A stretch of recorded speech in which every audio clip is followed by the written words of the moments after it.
Hello बच्चों, आज के इस वीडियो में हम त्रिकोणमिति के सभी सूत्रों को बनाना सीखेंगे। यदि आप भी हाई स्कूल में पढ़ रहे हैं या इस बार हाई स्कूल का एग्ज़ाम देने वाले हैं तो ये वीडियो आपके लिए बहुत ही महत्वपूर्ण होने वाली है। सबसे पहले हमने एक त्रिभुज बना लिया है ए बी सी। जब भी हम त्रिकोणमिति की बात करेंगे तो यहाँ पर हम हमेशा समकोण त्रिभुज ही लेते हैं। समकोण त्रिभुज क्या होता है? जिसका एक कोण 90 डिग्री का होता है। 90 डिग्री के कोण के सामने की भुजा को हम कर्ण कहते हैं। ठीक है, अगर हमने यहाँ पर कोई कोण लिया हुआ है थीटा ए, तो जो थीटा के सामने वाली बराबर वाली भुजा होती है वो हमारी आधार कहलाती है। जैसे थीटा ए का आधार, थीटा ए का आधार क्या होगा? AC होगा, और थीटा के सामने की भुजा कर्ण कहलाती है। अगर हम इस कोण के जगह पर ये वाला कोण ले लें थीटा बी, तो थीटा बी का आधार बदल जाएगा। क्या हो जाएगा? थीटा बी का आधार क्या हो जाएगा? BC।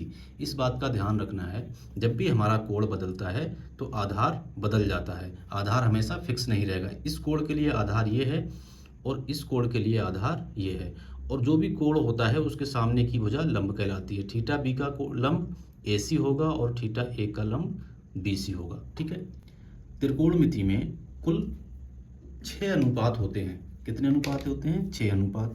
जैसे साइन, कॉस, टैन, कॉट,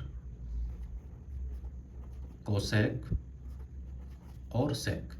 लेकिन ये पूरे कंप्लीट लिखे हुए नहीं हैं। ठीक है, ये किसी की शॉर्ट फॉर्म है। साइन का, इसका अगर पूरा लिखना है तो साइन, कॉस का पूरा होता है कोसाइन, टैन का पूरा होता है टेंजेंट, कॉट की फुल फॉर्म है कोटेंजेंट, कोसेक की फुल फॉर्म है कोसिकेंट, और सेक की फुल फॉर्म होती है second.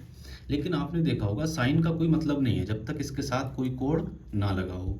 Sign theta, cos theta, tan theta, cot theta, sec theta और कोसेक थीटा। जब तक हम इसके साथ कोई भी कोण नहीं लगाएंगे तब तक इसका कोई भी मान नहीं होता। यहाँ ध्यान रखने वाली बात यह है, साइन और थीटा आपस में गुणा में नहीं होते हैं, यानी कि साइन थीटा पूरा एक अनुपात है।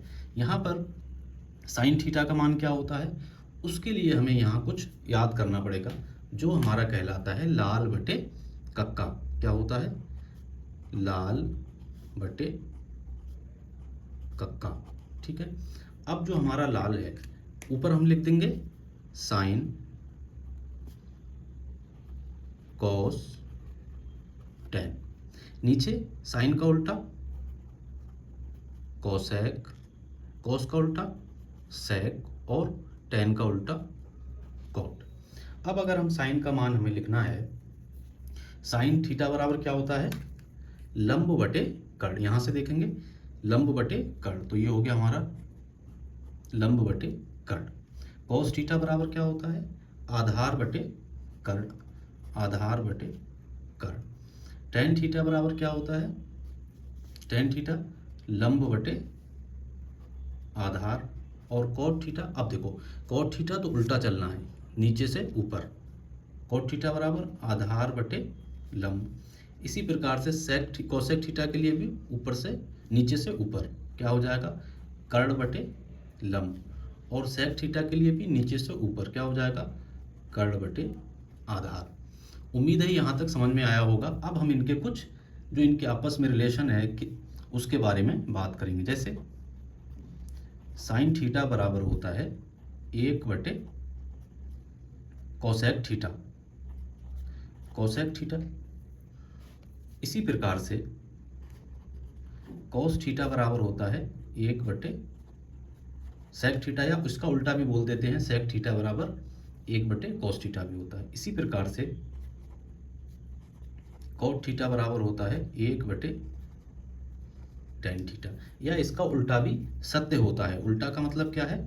हम ऐसे भी बोल सकते हैं कोसेक थीटा बराबर 1 बटे साइन थीटा, या हम बोल सकते हैं सेक थीटा बराबर 1 बटे कॉस थीटा, या बोल सकते हैं टेन थीटा बराबर 1 कॉट थीटा। इससे फ़ायदा क्या होगा, अगर हमें साइन थीटा का मान पता है तो हम कोसेक थीटा का मान आराम से निकाल सकते हैं, ठीक है। और दूसरा है, जो हमारा टेन थीटा होता है वो रेशियो होता है साइन थीटा बटे कॉस थीटा का, ये इम्पोर्टेंट है। और दूसरा हमारा जो कॉट थीटा है वो रेशियो होता है कॉस थीटा बटे साइन थीटा का। ये तो बहुत आसान आसान सूत्र थे। अब एक सूत्र हमें बनाना है जिसकी सहायता से हम सारे ही सूत्र बनाते चले जाएंगे, आपको कुछ भी याद करने की ज़रूरत नहीं पड़ेगी।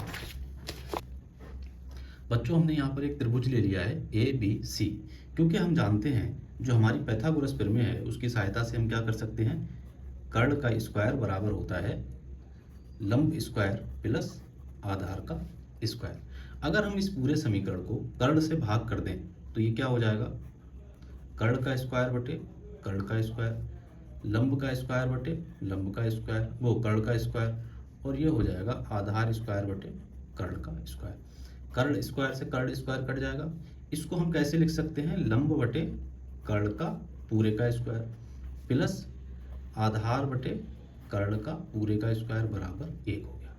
अब हमें पता है लाल बटे कक्का से हमें पता है यहाँ होता है साइन थीटा और यहाँ होता है कॉस थीटा, ठीक है। हमें पता है लंब बटे कर्ण हमारा क्या होता है, साइन थीटा का स्क्वायर प्लस आधार बटे कर्ण क्या होता है, कॉस थीटा का स्क्वायर बराबर 1। अब यहाँ पर हमें एक बहुत ही महत्वपूर्ण सूत्र मिल गया। इसको हम ऐसे भी लिख सकते हैं साइन स्क्वायर थीटा। यहाँ पर एक बात ध्यान रखने वाली है, चाहे मैं ऐसे लिखूँ साइन का होल स्क्वायर थीटा या ऐसे लिखा जाए साइन स्क्वायर थीटा, दोनों का मतलब एक ही होता है, ठीक है, प्लस कॉस स्क्वायर थीटा बराबर 1। ये सूत्र मिल गया हमें, बहुत ही महत्वपूर्ण सूत्र है। अब इसी सूत्र की सहायता से हम बाकी के सारे सूत्र भी बना सकते हैं। जैसे अगर हमें साइन स्क्वायर थीटा का मान निकालना है तो हम क्या कर देंगे, 1 और कॉस स्क्वायर थीटा को उधर भेजेंगे तो माइनस का कॉस स्क्वायर थीटा, या फिर हमें कॉस स्क्वायर थीटा का सूत्र चाहिए तो क्या करेंगे, 1 और साइन स्क्वायर को उधर भेज देंगे माइनस का साइन स्क्वायर थीटा, ठीक है। अब इसकी सहायता से हम अगला सूत्र कैसे बनाएंगे, जैसे हमारे पास था sine square theta plus cos square theta बराबर 1। अगर हम इस पूरे समीकरण को साइन स्क्वायर से डिवाइड कर दें, किससे डिवाइड कर दें, साइन स्क्वायर थीटा से, इसे भी साइन स्क्वायर थीटा से डिवाइड कर दें और इसे भी साइन स्क्वायर थीटा से डिवाइड कर दें। देखो यहाँ साइन स्क्वायर से साइन स्क्वायर कट जाएगा, कितना आएगा 1 प्लस कॉस स्क्वायर थीटा बटे साइन स्क्वायर थीटा। अभी हमने पता किया है कॉस थीटा बटे साइन थीटा बराबर कितना होता है, कॉट थीटा। अगर दोनों तरफ स्क्वायर कर देंगे तो कॉट स्क्वायर थीटा हो जाएगा। तो ये हो गया हमारा कॉट स्क्वायर थीटा बराबर कोसेक स्क्वायर थीटा। देखो एक नया सूत्र मिल गया हमें। उसी एक सूत्र की सहायता से हमने क्या किया, इसमें पाइथागोरस प्रमेय लगाई और उसकी सहायता से हम सारे सूत्र निकाल सकते हैं, ठीक है। अब अगर हम इसको रीअरेंज करें तो ये क्या आएगा, कॉट स्क्वायर थीटा बराबर, ऐसे भी बोल सकते हैं कोसेक स्क्वायर थीटा माइनस 1, या इसको दूसरी तरह से लिखना चाहें तो हम ऐसे भी बोल सकते हैं cosec square theta minus cot square theta बराबर 1। कितना आसान है, ठीक है। इस तरह से भी हम इसको बोल सकते हैं। अब दूसरा अगर हम सूत्र निकालना चाहें तो वो कैसे करेंगे, अभी हमारा क्या था, sine square theta plus cos square theta बराबर 1। अब इसको हम क्या करें, कॉस स्क्वायर थीटा से भाग दे दें, कॉस स्क्वायर थीटा से हम इसको पूरे को भाग दे दें, ठीक है। तो कॉस स्क्वायर थीटा से कॉस स्क्वायर थीटा कट जाएगा और साइन बटे कॉस क्या होता है हमारा, टेन स्क्वायर थीटा प्लस 1 बराबर सेक स्क्वायर थीटा, ठीक है। ये हमारा सूत्र निकल के आ गया नया। और अगर हम इसको दूसरी तरह से लिखना चाहें तो कैसे करेंगे, टेन स्क्वायर थीटा बराबर सेक स्क्वायर थीटा माइनस 1, या फिर हम इसको ऐसे भी बोल सकते हैं sec square theta minus tan square theta बराबर 1। ठीक है, तो बच्चों हाई स्कूल में सिर्फ इतने ही सूत्र हैं जितने हमने यहाँ पर लिखे हैं। अगर आप इतने सूत्रों को याद कर लेते हैं या बनाना सीख लेते हैं तो त्रिकोणमिति के परिचय वाले जितने भी प्रश्न हैं आप हर प्रश्न को बहुत ही आसानी से हल कर सकते हैं। ठीक है, इस वीडियो में इतना ही है। अगर आप हाई स्कूल में पढ़ रहे हैं तो चैनल को ज़रूर सब्सक्राइब कर लें, क्योंकि यहाँ पर हाई स्कूल के सारे chapter wise question answer, solution, उदाहरण और पिछले 10 वर्षों में जितने भी सवाल पूछे गए हैं यूपी बोर्ड में वो सब हल किए जाएंगे।